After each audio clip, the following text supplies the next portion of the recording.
మీకు ఒక్కటే మాట చెప్తున్నాను, పోలీస్ కాదు కదా, ఎవడొచ్చి పిలిచినా వెళ్ళొద్దు. మీకు అండగా ఉన్నది శిరీష, శిరీషగా అండగా ఉన్నది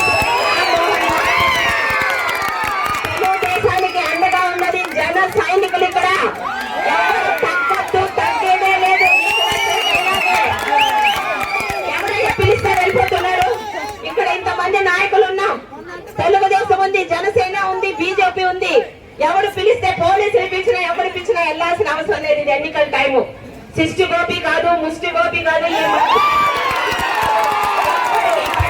అవసరం లేదని మీ ఆడపిల్లగా చెప్తున్నాను. అభివృద్ధి అడిగి ఓట్లేయమని చెప్పండి. ఈరోజు కొండల్ని మింగేసి ఎవరినంటే దాడులు చేస్తారో చేయమని. ఈరోజు పెద్ద దాడి కాదయ్యా సృష్టి గోపి గారు. దమ్ము ధైర్యం ఉంటే ఈ రోజు ఇక్కడ తెలుగుదేశం నాయకులు ఇళ్ళకి కాళ్ళు చేతులు ఎరగొట్టి నీ ఇంటికే పార్సల్ చేస్తారని చెప్తున్నారు. అప్పలరాజుకి అయిపోయింది. ఏమయ్యా అప్పలరాజు గారు ఏం చేశారంటే, మా ఇంటి ముందు 3 అంతస్తులు ప్రగతి భవన్ కట్టుకున్నాను. బొంబాయిలో 200 కోట్ల ఒక మందుల కంపెనీ పెట్టుకున్నాను. ఇది నువ్వు చేసిన అభివృద్ధి. పలాసాకి ఏం చేశావంటే, అడిగితే తప్పుడు కేసులు, అడిగితే ఇంటి మీద జేసీబీలు పంపించి పగలగొట్టడాలు, అడిగితే ఇంటి ముందు పోలీసులు పెట్టి కల్వర్టులు తవ్వించడాలు. ఇది తప్పితే పలాసాలో ఏ వీధి కానీ ఒక్కసారి వెళ్ళి చూడండి. పలాస మున్సిపాలిటీ మురికిలో మురికి వాటరు. ఈ రోజు నీరేం తాగుతున్నావు తెలియదు కానీ 10 రోజులకు ఒకసారి పలాసాకి మంచి నీళ్ళు ఇస్తున్నారు ఆడపిల్లలకి. కనీసం కాలువలు శుభ్రం చేసి అతి గతి లేదు. ఇక్కడే కట్టాం కదా హుదూదిల్లు, మీ అందరూ రోజు చూస్తున్నారు కదా. అక్కడే కట్టాం కదా 2000 టింకో ఇల్లు. అవి ఈ రోజు బూత్ బంగ్లాలా తయారయ్యాయి. మన ప్రభుత్వాన్ని తెలియజేస్తున్నాను. ఈ రోజు ఒక్క రోడ్డు కూడా సక్రమంగా ఎక్కడ కూడా వేయలేదు. ఎక్కడ వేసిన దొంగలు అక్కడే ఉన్నట్టుగా ఈ 5 సంవత్సరాలు చాలా అన్యాయం మీ అందరికీ కూడా జరిగింది. వడ్డీతో సహాయక అభివృద్ధి చేసే బాధ్యత మేము తీసుకుంటా.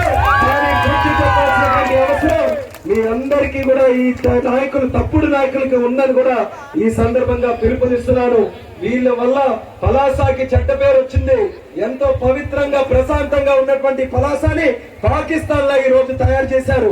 ఎక్కడ చూసినా గొడవలే, రోజు కేసులే, ఇబ్బందులే. ఏ ఒక్కరికి కూడా ఈ రోజు ఉద్యోగాలు కూడా రాలేదు. మా తల్లి చెప్తుంది, ఇప్పుడే 3-4 ఇంటికి ఉండిపోయారు. డిగ్రీలు చదువుకొని ఇంటి అరుగు మీద కూర్చుంటున్నారు. ఏ ఒక్కరికి కూడా ఉద్యోగాలు లేవని. అందుకే వాళ్ళందరికీ హామీ ఇస్తున్నాం. మళ్ళీ చంద్రన్న వస్తే పెట్టే మొట్టమొదటి సంతకం మెగా పిఎస్సి. మళ్ళీ చంద్రన్న వస్తే ఉద్యోగాలు వస్తాయి. అందుకే అంటారు, జాబ్ కావాలంటే బాబు రావాలి. ఆ చంద్రబాబు నాయుడు గారిని మనం అందరం ముఖ్యమంత్రి చేసుకుంటే మనకంటే ఎక్కువ మన పిల్లలకు ఉపయోగపడుతుంది. వాళ్ళకు ఉద్యోగాలు రావాలి, వాళ్ళ భవిష్యత్తును మనం అందరం కూడా తీర్చిదిద్దాలి. దానికి చంద్రన్నతో పాటు పవర్ ఎవరది? పవన్ కళ్యాణ్ గారు, అలాగే దేశ ప్రధానమంత్రి నరేంద్ర మోదీ గారు ముగ్గురు కూడా కలిసి పోటీ చేస్తున్నారు. అది ముగ్గురు కలిసి పోటీ చేస్తే ఈ జగన్ ని భయపడి ఏమంటున్నాడు, సింహాన్ని నేను సింగిల్ గా వస్తుందని. కానీ అసలార్థం ఏంటంటే బందిపోటు దొంగ ఒకటి వస్తే ఊరందరూ కూడా కలిసి తరగదొక్కవలసిన బాధ్యత మంచి వాళ్ళందరి మీద ఉంది. అందుకనే మంచి నాయకులు ఏకమయ్యారు. ఊర్లో వచ్చిన పిచ్చి కుక్కకి కర్ర పట్టుకొని తరుముదామని చంద్రన్న, పవన్ అన్న, మోదీ గారు కలిసి కట్టుగా ఈ రాష్ట్రాన్ని కాపాడాలనే ఆలోచనతో కలిసి పోటీ చేస్తున్నారు. ఇక్కడ వచ్చేసినటువంటి సోదరులకి ఎంతో అభిమానంగా పైనుంచి మండే ఎండ ఉన్నా సరే ఎంతో అపూర్వమైనటువంటి స్వాగతం పలికినటువంటి మా ఆడపడుచులకి, అక్కలకి, చెల్లెలకి, అమ్మలకి, తమ్ములకి అందరికీ కూడా నా హృదయపూర్వకమైనటువంటి నమస్కారాలు తెలియజేసుకుంటున్నాను. చాలా రోజులు విచ్చేసిన తర్వాత సూదికొండ మళ్ళీ దద్దరిల్లే విధంగా ప్రతి ఒక్కరు కూడా తెలుగుదేశం, జనసేన, బీజేపీకి మద్దతు తెలియజేస్తూ మీరందరూ ఎంత ఉత్సాహంగా వచ్చారనంటే రేపు జరగబోయే ఎన్నికల్లో బహుశా పలాస, కాశీబుగ్గ మున్సిపాలిటీలో అత్యధిక మెజారిటీ మన సూదికొండ కలుగుతుంది. ఆ నమ్మకాన్ని మీరందరూ కూడా నిలబెట్టండి. ఈ 5 సంవత్సరాలు జగన్ ని నమ్ముకున్నందుకు అన్యాయం అయిపోయింది సూదికొండ అంట. సూదికొండలో ఎటువంటి అభివృద్ధి కార్యక్రమాలు జరగలేదు కదా. తిరిగి మళ్ళీ ప్రజలకి ఇబ్బంది పెట్టి మోసం చేసే పరిస్థితికి ఈ రోజు వచ్చారనంటే బుద్ధి చెప్పాల్సినటువంటి సమయం వచ్చింది సోదరులారా.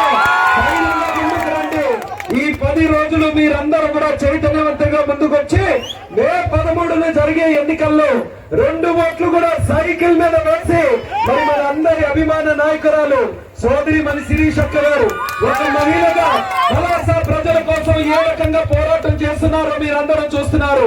అప్పలరాజు వాళ్ళ తాలూకా పేటీఎం మ్యాచ్ ఇష్టం వచ్చినట్టుగా కుక్కల్లాగా మరుగుతున్నా సరే ధైర్యంగా ఏనుగులా నిలబడి ఎవరొస్తారో రండిరా చెప్పుకుంటూ పోరాడుతుంది వేరే మహిళ మన శిరీషక్క గారు. అటువంటి మహిళలు మీరందరూ కూడా అసెంబ్లీకి పంపిస్తే పలాసకి శ్రీరామ రక్షగా పనిచేస్తుందనే నమ్మకంతో సూదికొండ ప్రజలందరికీ కూడా తెలియజేస్తున్నాను. సైకిల్ గుర్తు మీద ఓటు వేసి శిరీషక్కని ఎమ్మెల్యేగా గెలిపించండి. అలాగే మీ సోదరుడు, మీ తమ్ముడు రామ్మోహన్ నాయుడు ఎంపీగా పోటీ చేస్తున్నాడు. ఎంపీగా పోటీ చేస్తున్న నాకు మీరు బాధ్యత, మీరే అండ.